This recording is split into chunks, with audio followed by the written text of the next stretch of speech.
Last-minute Bears alert. The edge board just flickered, and I'm telling you straight. This is the kind of window that can change January football in Chicago if we hit it with precision, not panic. Here's what I'm laying out for you tonight in a clean, no-nonsense package that respects your time. First, the real state of the market at defensive end and why a premium body just became discussable. Second, the health and contract reality. So we don't buy a name, we buy production. Third, the fit inside Matt Eberflus front, how it helps Montez sweat, frees our linebackers, and makes third down look different. Fourth, the price that makes sense for Ryan. Polls without mortgaging picks we'll need in April. I'm keeping the headline tucked until the right moment because I want you to feel what the front office feels when a plan starts to line up. You've seen the arc already. Polls rebuilt the floor of this roster. Eberflus hammered home identity on defense. Sweat gave our rush a grown man anchor. Gervon Dexter Sr. and Zach Pickens are flashing more consistency inside, and Jaylon Johnson's extension stabilized the outside. But you also know the truth that hangs over the NFC North every week. If you can win rush with 4, you control the math. And right now, that last piece, the bookend who can win the edge without a spotlight blitz, is the piece that turns us from improved to dangerous. The league is telling us something if you listen. Premium edges don't move unless there's a reason. Sometimes it's money, sometimes it's depth chart, sometimes it's health timing. Our job is to separate noise from a real shot. I'll start with the market pulse, because it sets the whole tone. Calls are happening, that's not drama, that's October. Teams with crowded rooms at defensive end are taking temperatures. Teams that lost early season pass rush juice are asking for clarity. And in New York, a player with legit first-round tools has reached that tricky intersection of recovery timeline, role competition, and contract control. That's exactly when a disciplined buyer should at least get in the lobby. Before I put a name on it, let me be super clear about criteria, because that's what keeps you from making a headline mistake.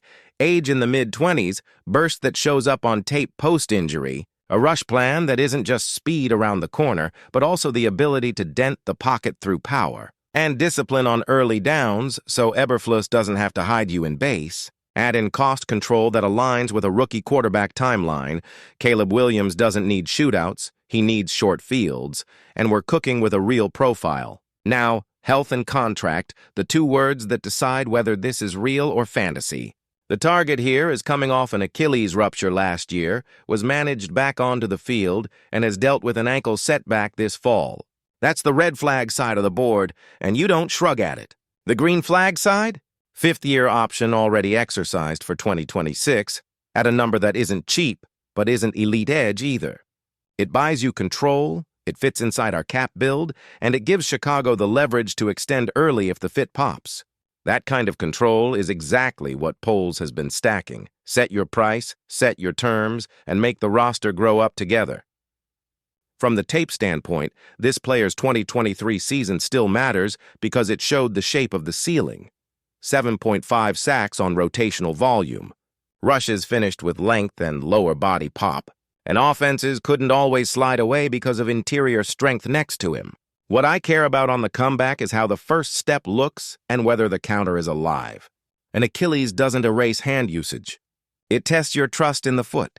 If the quickness has returned to even 85–90%, you get a heavy-handed edge who can compress the pocket on long arm, cross-chop to beat oversets, and set an honest edge against wide zone. Slot him opposite Sweat, and the ripple hits immediately. Protections stop cheating to one side. Dexter and Pickens get single blocks more often. And Tremaine Edmonds plus TJ Edwards can play downhill on third and medium instead of bluffing pressure to manufacture heat. That's how you get off the field without showing everything. Now the fit inside Eberflus menu, because that's the football piece we all care about. This defense is best when it wins rush lanes with 4, rotates fresh bodies, and lets the coverage squeeze routes into help.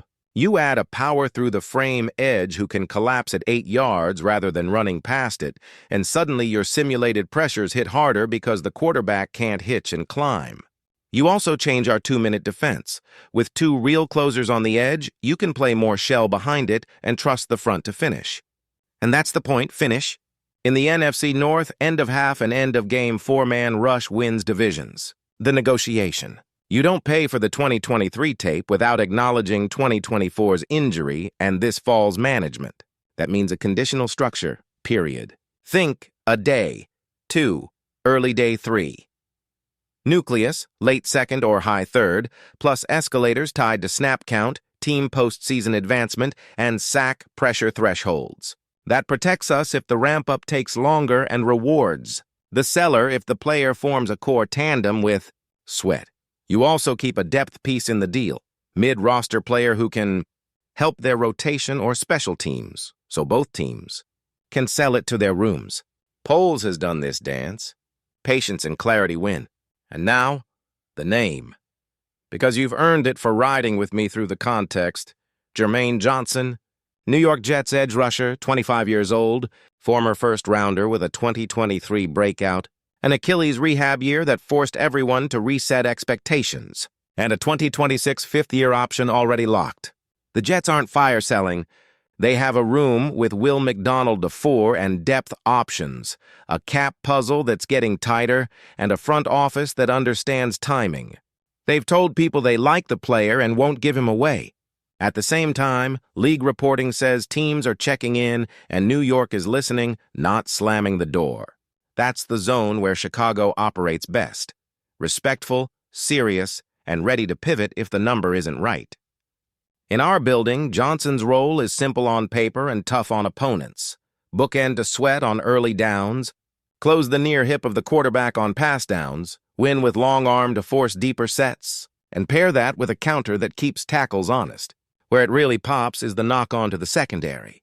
Jalen Johnson can stay sticky in man without us cheating safety help as often. Kyler Gordon can live where he's most effective.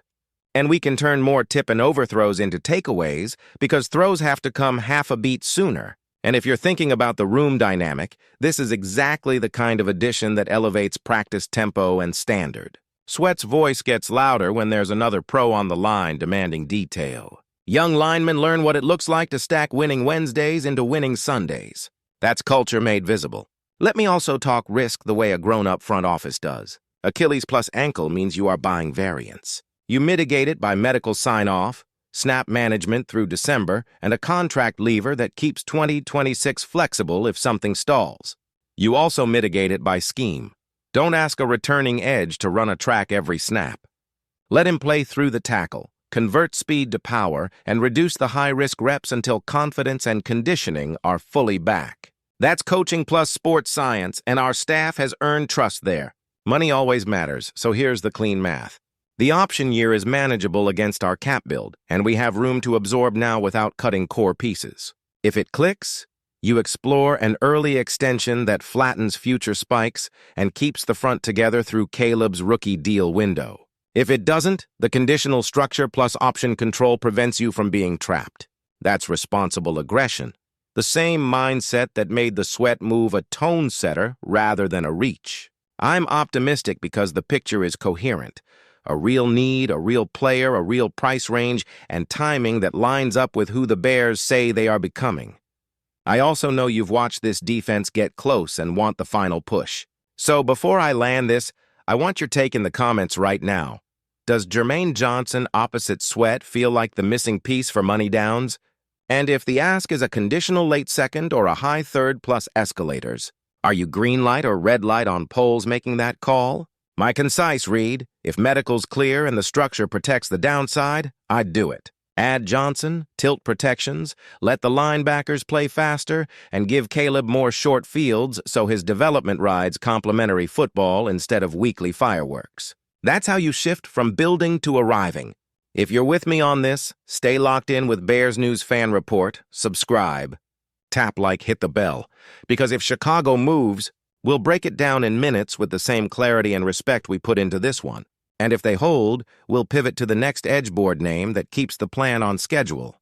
Your voice matters here, so drop your read below and make it strong. Would you pull the trigger on Jermaine Johnson now, or play it patient and shop the market after the deadline dust settles? I appreciate you riding with me. This is the fun part, when a smart move can make cold weather football feel like a sure thing in the fourth quarter.